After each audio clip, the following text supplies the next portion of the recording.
I'm so excited today. I am here with Steve Schwartz. He has the LSAT blog, which I'm really excited because I actually read this while I was getting ready for law school.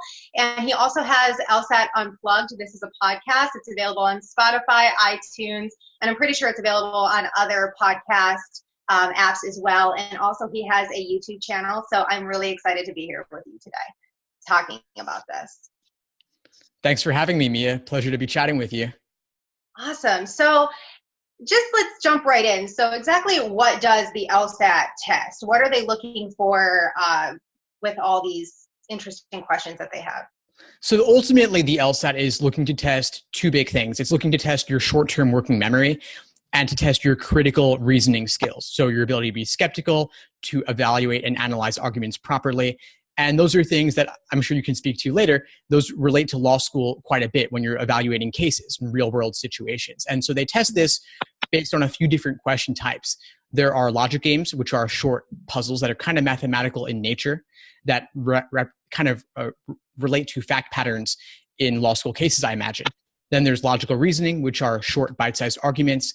And then there's reading comprehension, which are short passages that at first glance look similar to what you see on the SAT, but are actually looking for something a little bit different, once again, analyzing arguments. And so that's what ultimately the LSAT's testing. And the reason they do this is because it really closely mirrors what your first year law school will be like. And so there's a correlation between the performance on the LSAT and your first year law school grades on average, although, of course, it can vary quite a bit depending on how much time you invest in each. So what testing, the programs that we would have, like Kaplan and Themis, like which did you find were the most helpful? Well, so Kaplan, I can't speak too positively about it because there are certain conceptual differences I have related to the exam. And then Themis, I didn't even know they do LSAT prep. I thought they did more specifically the bar, but I could be wrong about that. What I found honestly most helpful was just doing actual official LSAT prep tests and reviewing them in depth. I would go into the book. I started off by going into the bookstore and just kind of gathering all the books that looked decent. But I actually discovered later that a lot of them weren't using real LSAT questions. And so they would be unrealistic and not really properly reflect the exam, or in even some cases, they contain mistakes, like errors in the problems themselves or errors in the answer key. And I found that really discouraging, of course. And so I recommend students stay away from those. The actual official LSAT prep tests published by LSAC are the best prep material, and they're available in books of 10 on Amazon for about $20 each. And so that's probably the best starting point I'd recommend and what I found the most helpful. Mm-hmm. So what kind of mindset does taking this test require? Like up from, okay, I want to go to law school. What do I need to do? Prepping for like finding your material, studying, and then the actual day of the test. What kind of mindset would you say that everyone looking into law school needs to focus on? So I think that we have this strange phenomenon when it comes to studying for the LSAT, which is that people who tend to score lower are actually often overconfident in their ability to evaluate an argument, and they don't always actually, they infer too much or assume too much. As you improve your understanding of the LSAT, what you come to learn over time is that you actually cannot always infer or assume as much as you might think you can. For example, in logical reasoning, the evidence does not necessarily guarantee the conclusion. So you want to have this, again, critical skeptical mindset where you say to yourself, okay, well, the evidence is true, but how might it be possible that the conclusion is not true? And of course, LSAC is laying various traps on the exam. And so you want to make sure you're not falling into those traps by assuming too much. They often play on common misconceptions or common themes where we might associate certain concepts that are not necessarily associated in reality. So to give a concrete example of this, there's one great LSAT question I love where there's a doctor who is actually supporting a ban on smoking in public places, even though the doctor himself smokes. And so there's a couple of things going on there. Why would a doctor smoke? Doctors are supposed to be healthy, right? And then why would someone who smokes want to ban smoking if they like to smoke? So that's obviously a very unique situation that we wouldn't expect or assume in the real world. But it's also entirely possible that somebody would feel that way. I mean, I live near a hospital. There's nurses and doctors smoking outside of it all the time. And they might still think, well, smoking's bad, we don't want it. But of course, practice and application are two different things, right? I would definitely agree that even continuing on into law school, that is something that they still focus on, is paying attention to facts as opposed to like letting your, I guess, logic or something not making sense, like kind of pull your mind away from what's important. So how would you recommend studying for the LSAT? Like, so recommend frequency? Yeah, sure. So first of all, you want to choose a target test date that gives you adequate time to study. Most people study over a period of 2 to 3 months because that's all they want to devote to it. And that's how the traditional in-person classes are structured. But that's not typically enough for students to reach their fullest potential. I typically recommend actually studying over a period of 5 to 6 months, which is a lot. But given the LSAT's importance, that's not really that much time at all. If you think about it, you get your undergraduate GPA over the course of 3 to 4 years or more. And the LSAT's more important than that, but it all comes down to that one test day or multiple if you retake it. And so for that reason, 5 to 6 months devoted where you're devoting maybe 10 to 15 hours a week, that could be enough. But if it takes you longer, if family obligations get in the way or you have long hours at work, then it might be a good idea to lengthen your study timeline a bit, maybe postpone your test date to a later one if you need to. And then there's also retaking. If you, let's say you were scoring in the let's say you were scoring around a 155, on test day you drop to a 152, it could be worth retaking because there's a score band of about 3.5 points on either end, meaning that if your true aptitude is a 155, you might get a 152 one day and a 158 another day, just by luck. And so if you retake it and you get a 158 next time, you got 6 points higher, even if you change nothing at all. And so given that law schools do not average multiple LSAT scores, there's kind of always a reason to retake now. And you don't want to go nuts on it and take it 7 or 8 times. At a certain point, you want to say enough is enough.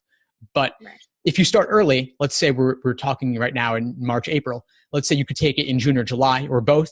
You could then take it again in September and still apply early in the cycle this fall. Okay. So I remember when I was taking the LSAT, they said that they do average the scores. So that's not a thing. They take your highest score that you get. Yeah, so there's a lot of confusion around this, and it's frustrating for everybody. Back in 2006, the American Bar Association changed its policy. It used to be that it required law schools to submit the average score, the average of multiple scores for their matriculating students. That changed in 2006, though. Now going forward, they only consider the highest. That's all they have to submit to the American Bar Association, and that's all that gets calculated in the U.S. News rankings, which are what everybody cares about, right? So it's important to realize that there might be some outdated information on law school websites, or law schools want to give the appearance of being holistic. They maybe think that it sounds nicer. A lot of times they'll use this vague kind of weaselly language that they consider multiple scores. But what does it really mean to consider multiple scores? How does that factor into the calculations they make where they take your LSAT score, your GPA? They have what's called an admissions index where they kind of run them through a formula to dictate whether they accept you or not. And of course, there are many other factors too, like personal statement, letters of rec, et cetera, but the numbers are typically the biggest factor there. Right. Yeah, because they had told us like not to be overly confident while going into our first LSAT, because it essentially, if you didn't perform as well on the first one, then if you continue to take it, that it looks poorly on you. So you're saying that that's not true at all? That's not really true. I mean, of course, I wouldn't recommend taking it cold for real on test day and then say, okay, well, just to see how I'll do. And then of course, maybe you get a low score, which is natural because you haven't studied it yet. So a low score followed by a much higher score is not as good as just having the higher score alone, for sure. Right. It's never great to have a low score on your record if you can avoid it. But even if you did, it wouldn't really be that big a deal. Because again, what are their incentives? Law school admission officers are largely driven by increasing their school's ranking. And they do that by admitting students with the highest possible GPAs and LSAT scores. And so I think you really do have to look at their incentives here. When you're talking about studying, enough like throughout the week, would you suggest maybe studying once a day if you could, like even if it's for like 30 minutes, an hour, or do you think that you should, kind of save the studying for when you can actually do in depth, like and spend, 2-3 hours at a time?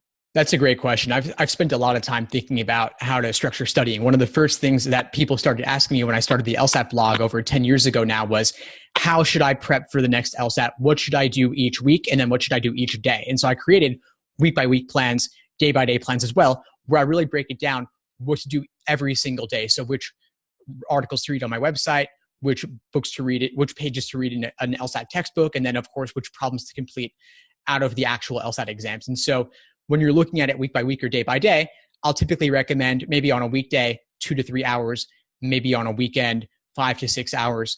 I would never do more than 5 or 6 hours in a day because that can lead to burnout. And at a certain point, your brain's fried, it becomes diminishing marginal returns. And so it would depend on the student. Let's say you're a college student where you have classes Monday to Thursday, then maybe you do more of your studying Friday to Sunday. Or if you're working Monday to Friday, then maybe before work, during lunch, after work, you squeeze it in where you can. Then of course, weekends as well. So I'd say you want to carve out the time. But even if you're working, let's say as a paralegal from 9 to 5, 9 to 6, you ask your boss, can I get out at 6 every single day so I can still study? Then you maybe get to work an hour early. You use a half hour at lunch, an hour or two in the evening before you go home.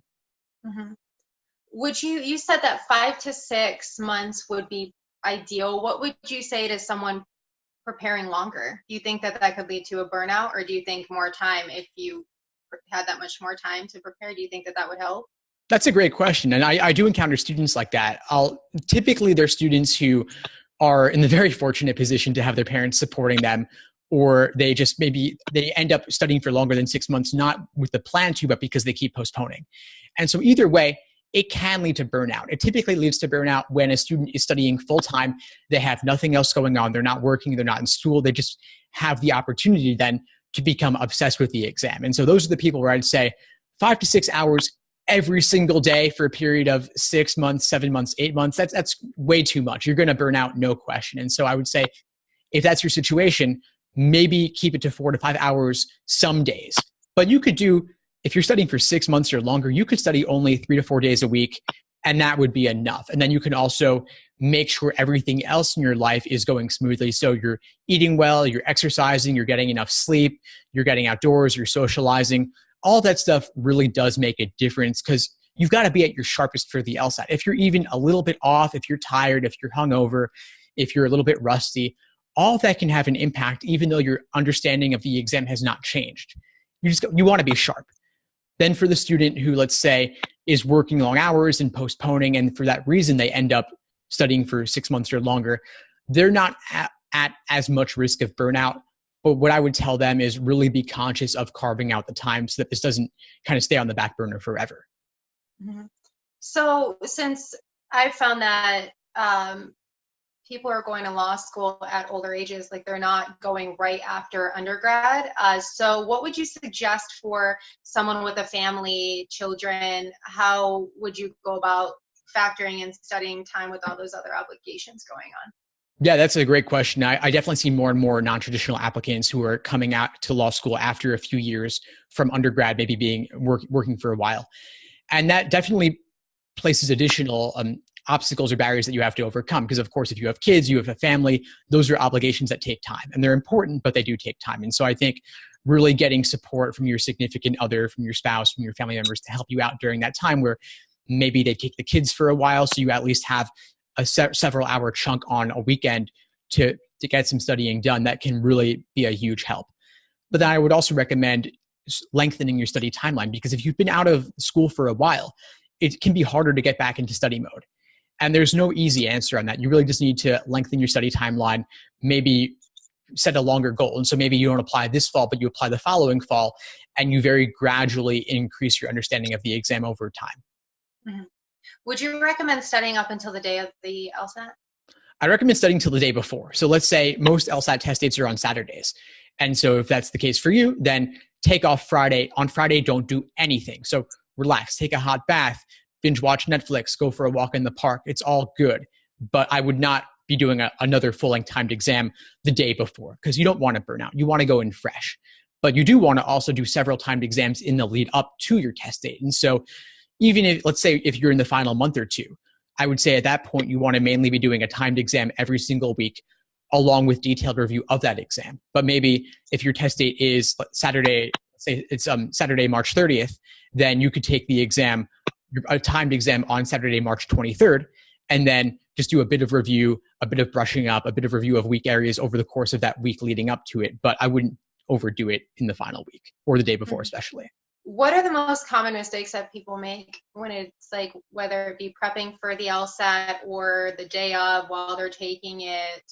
Day of taking it, I'd say not knowing where your test center is and not allowing enough time to find the room. A lot of times LSATs are offered on college campuses or law school campuses. And if you've never been there before, it can be kind of a big maze to find the right place. So wake up early, get there early.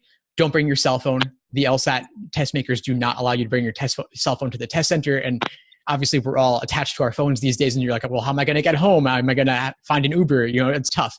But you find a payphone, borrow one from somebody. They have kicked people out for bringing their cell phones. And so definitely don't do that.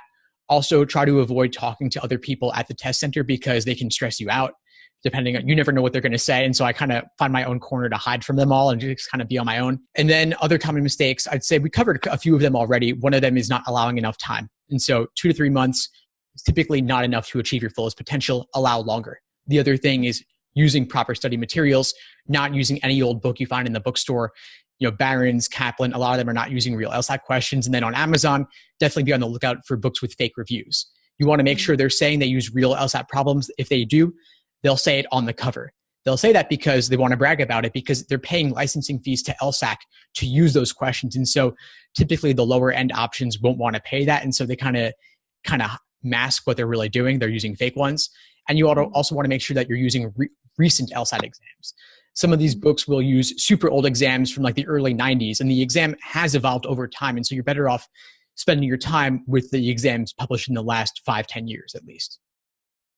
So you offer tutoring, correct? Yeah. So I do one-on-one work with students. That's part of what I do. Yeah.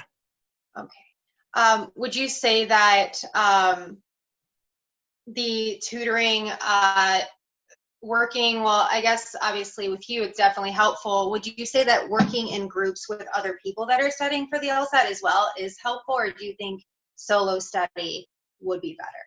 That's a great question, and it's all good. And I actually want to, I appreciate what you were saying, but I actually want to challenge it a little bit, which is that working, even if a tutor knows their stuff and they've been doing it for a long time, that doesn't necessarily mean it be a good fit. And so when you're considering to work with somebody one-on-one, you want to make sure that you've evaluated them fully. So you've spoken with them, you've gotten a sense of their experience, you've looked at their resources they've created to make sure that you like their style and their way of talking. Because if they know their stuff, but they're boring to talk to, or they're not engaging, or not really looking at you as an individual, then it's going to be a really long, hour-long session or 2-hour-long session. So really make sure it's a good fit. But working with someone one-on-one can be helpful if they're able to really engage with you on your thought process and help you find gaps in your understanding, looking at the way that you approach the problems personally. So my coaching is entirely personalized to the student I work with. My method is them and their problems, their issues, their thought processes. Study groups can also be enormously helpful. I highly recommend them. And that can help no matter where you're at. So let's say you're in the 140s and your study partner's in the 160s. You can help each other. The 160s person still knows more than you do, and so they can give you advice. And on the other hand, if you're the person in the 160s, it really helps your understanding to explain it to someone else.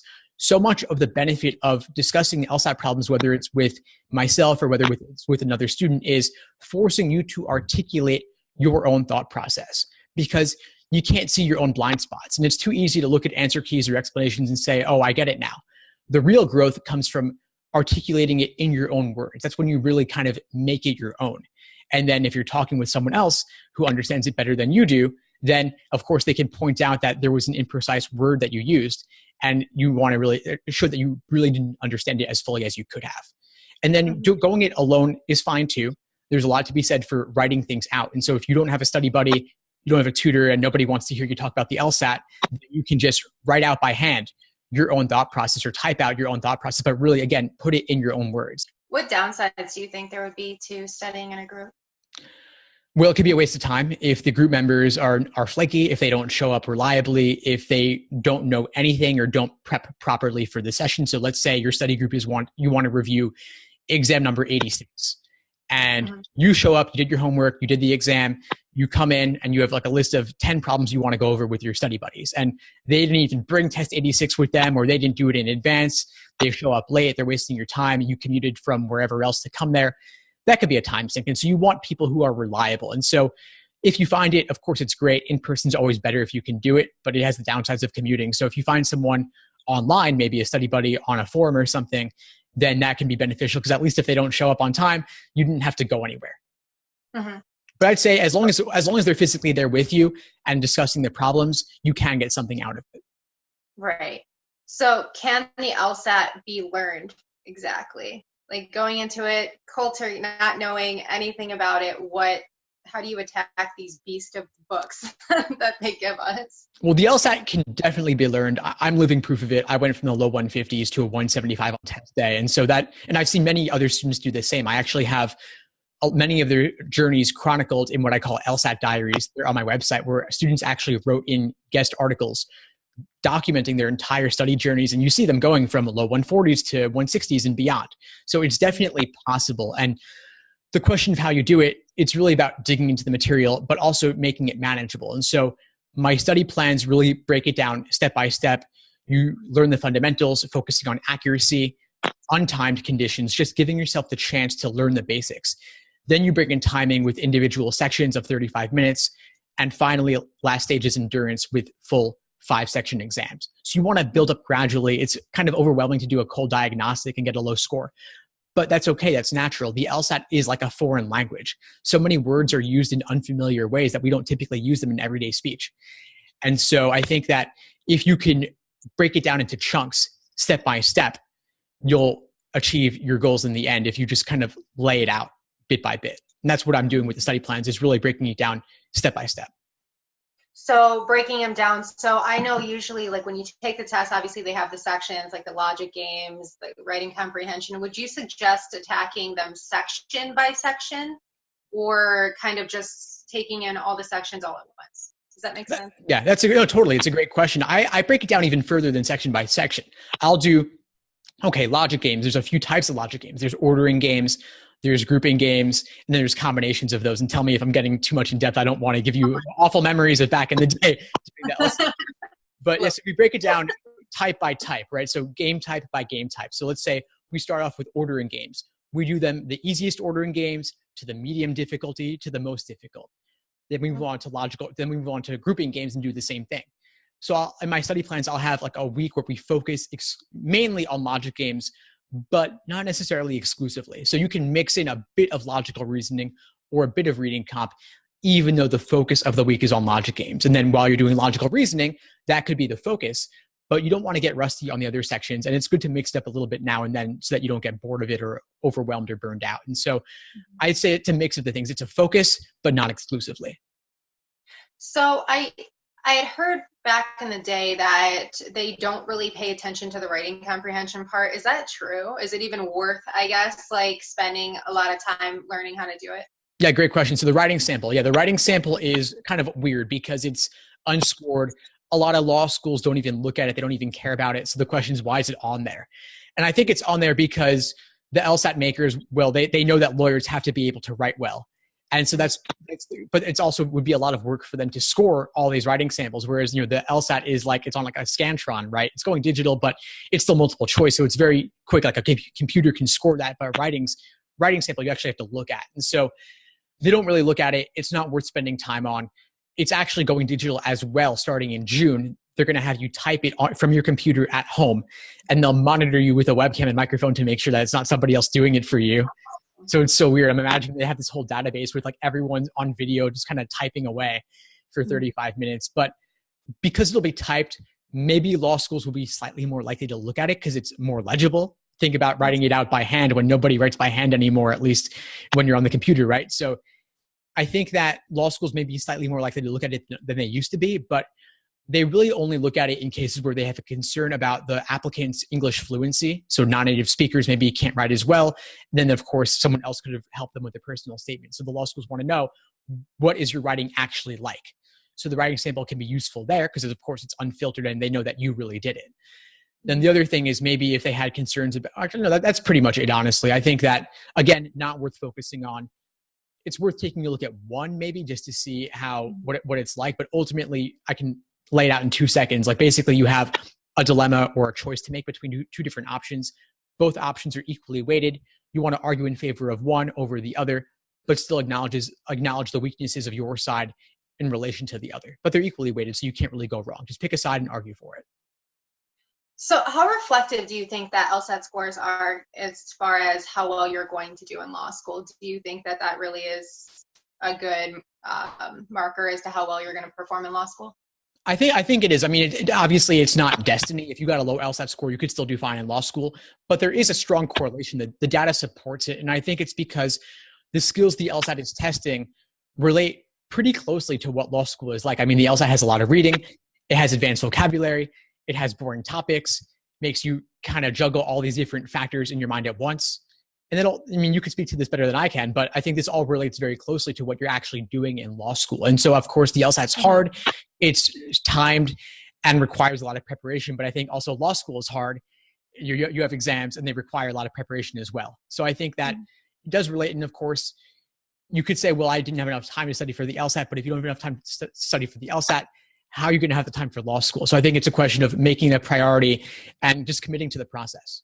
What would you suggest for those test takers that might have bad test anxiety? Because that's something that I've seen a lot in law school, and apparently they were a lot worse when they took the LSAT. So what is your suggestions for those? Well, anxiety is definitely a big thing. Aside from just the exam content, there's performing under pressure on test day. So a couple of things I think about. One of them is training yourself to focus. And this is related to mindfulness, of course. I really recommend mindfulness meditation. And the idea is basically being able to focus on the task at hand and not be distracted by what came before or by what's coming next. So let's say you're on question number 18, but question 17 gave you a lot of trouble. You want to have the confidence and the focus on question 17 to let go of it and move on to 18. And you train yourself to do that by mindfulness in a way, by focusing on the task at hand. If your mind wanders, you notice it wandering and you bring it back. And so if you've ever tried to focus on your breath during meditation or anything like that, it's hard. Your mind does wander, and that's okay. The idea is that every time you notice it wandering and you bring it back, that's progress, that's growth, that's strengthening your mental ability to focus. And you might feel bad at failing as your mind wanders, but that's okay. The benefit of wandering is that you notice it wander and you bring it back. And so if you can do that while training at home, even just 5 minutes a day, you can then learn to do that on test day as well. The other thing I could talk about is simulating test day conditions. A lot of times students take practice tests in the comfort of their own home, doing only 4 sections, not 5, maybe not strictly timing themselves. And then on test day, when the exam itself is so much harder than that because it is strictly timed, there are 5 sections, the endurance is real, it's harder. And then of course you can fall short. And so practicing like it's game day makes a big difference too. But if you've done 5, 10, 15 timed exams under realistic conditions, then you can maximize your odds of making your exam, the real one, just another practice test. Mm-hmm. So what would you recommend if someone is right in the middle of the test and maybe they spent a little bit too long on the last question and they're running out of time? Would you suggest just going through and filling in blanks, or what? Yeah, I mean, there are a lot that had that issue where they would run out of time. Oh, of course. I mean, you should definitely fill in the blanks because there's no guessing penalty. So maybe at the 5-minute mark, if timing's an issue for you and you're consistently not finishing with time, then at the 5-minute mark, you'd want to bubble in D perhaps for every single answer choice, just to at least you have something written down. And then of course you can go through as many of those problems as you can in order to tackle them and actually give them a shot. But then also that tells us that of course timing and pacing is a big thing to work on during your practice. Or maybe if you just know that you're never going to finish a section timed, then you could maybe attempt only 3 passages or only 3 logic games and not even try to do all the questions. Because maybe doing 3 and focusing on those will give you higher accuracy than doing the entire thing but rushing through it. Mm-hmm. Would you recommend on the questions, reading the question first and then the answers and then going to back to a fact pattern, or would you suggest reading the facts first and then moving on to the question? That's a great question. So for logical reasoning, this comes up a lot. Should I read the stimulus or the question stem first? And I'd recommend question stem first because it gives you a different perspective from which to view the stimulus. That's my opinion. It's what's worked for me. But there are plenty of high scorers, smart people on both sides of this who argue each side. There are plenty of people who say, read the stimulus first, read the argument first, then read the question stem. So I'd say ultimately try out both and see what works best for you. I'm not particularly dogmatic on this issue. Mm-hmm.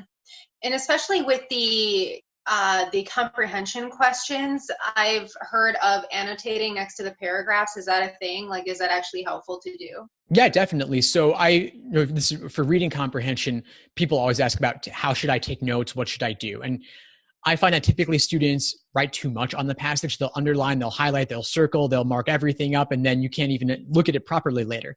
And you can't unsee your markings. So I do recommend actually instead marking in the margins next to the lines in which these ideas appear. So you want to look for the viewpoints of the author and the viewpoints expressed by different people in the passage. You want to look for the evidence that's supporting those viewpoints. And then you want to look to mark who, if anyone, is advocating those viewpoints. And so I would mark simply VEA in the margins next to the lines in which those things appear.